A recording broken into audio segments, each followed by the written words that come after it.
Hello everyone!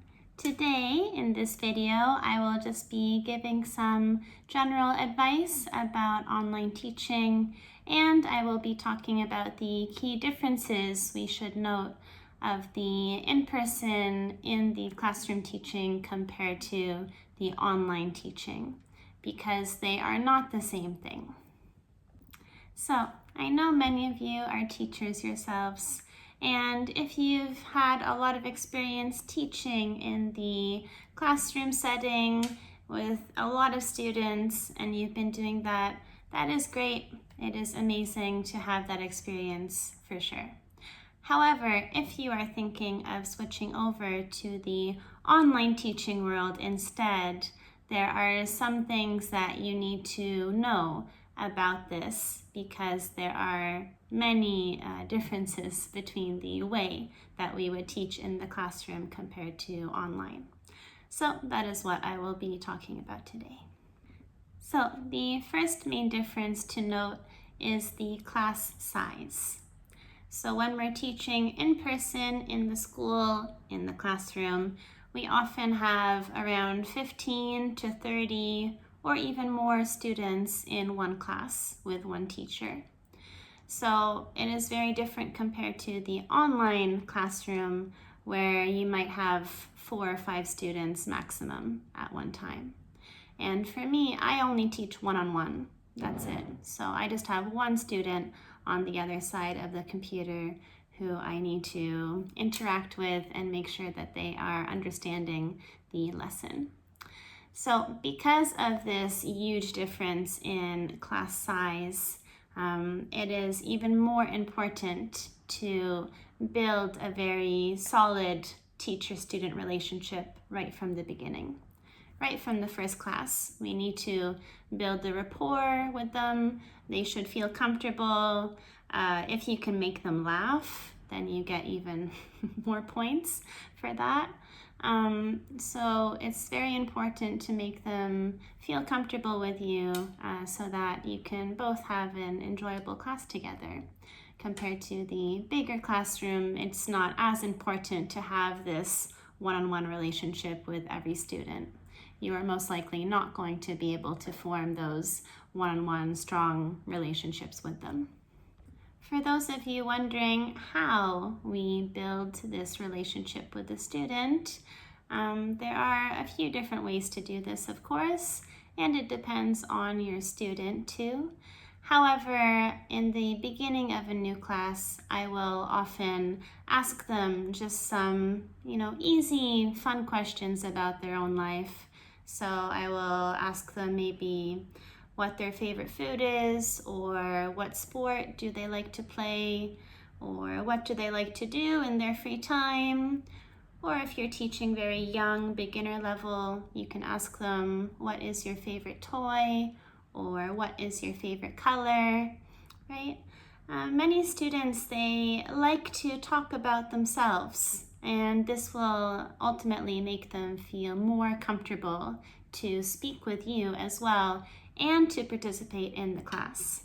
So if you can build that rapport right away in the beginning, this will ultimately lead to a very fun, successful classroom environment with them in that class and in the future. And this will help you be more successful in gaining more bookings too. The second thing that we should note is having patience. So when you are teaching in the classroom, you can have some patience for the students to respond to questions or do the activities. However, when you are online, you need to have even more patience for these students, because it is through the internet, through the computers. Maybe there will be a little bit of a pause before they actually hear what you say. So when we are teaching online, it is especially important to make sure you give them some thinking time, some quiet time, in between the questions you ask, or in between asking them to do the activity or do the reading. So What happens with some students, they will take so long to respond to the questions that the teacher will start to, get a little bit nervous, and the teacher will just tell them the answer. But this is not a good thing to do. We should let them have enough time to attempt thinking of their own answer and not just repeating everything that the teacher says. Of course, it depends on their level too. Some of the students that I teach, they simply cannot read on their own yet, and then they will need my assistance and support throughout the class. But we should always try to get the students to speak as much as they can on their own. Thirdly, the activities that we are able to do in the classroom in person compared to online are very different as well. So when you are in the classroom, you can do many group activities with the students quite easily, and this will take up quite a bit of the class time as well. However, when you are online, there is not so much you can do within the group activities and games and things like that. So you need to find some good websites online that provide you with some kind of template for activities or games that would be very interesting for the students to participate in. So, of course, when you're teaching children especially, we need to attempt to continuously make it engaging and fun for them and not just a very boring lesson about repetition. So there are many, many websites that are great for this. I will link some of them in the bottom of this video. But you can just go online, you search online games, and many different websites will come up for this. So we should try to use some interactive components as well, so that the student is practicing the knowledge instead of only reading or only listening to the teacher. Lastly, I'm just going to talk about a few difficulties or challenges that might happen when we are teaching online. So firstly is about the technical components. So of course, because online teaching is 100% reliant on the technology to function properly, many, many problems happen from the bad connection. Maybe I cannot hear the student, the microphone is not working, or the connection comes and goes, so the class continuously gets interrupted by the student leaving the class and coming back.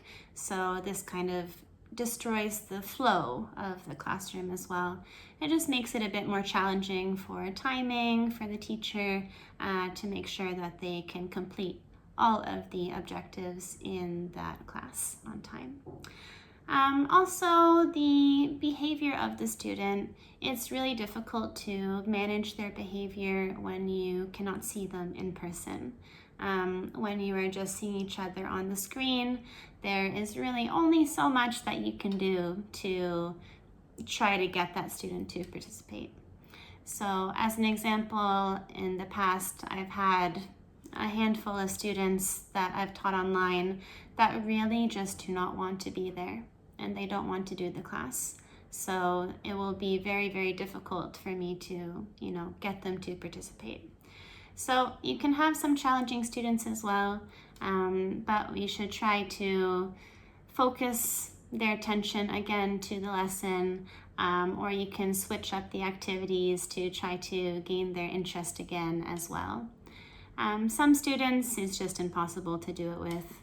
However, this does not happen too often. If you are able to control your students more or less, then you will be fine. So to wrap up, there are many differences between the in-person classroom teaching and the online teaching. Both are wonderful in their own ways. I have done a lot of both and I really enjoy both.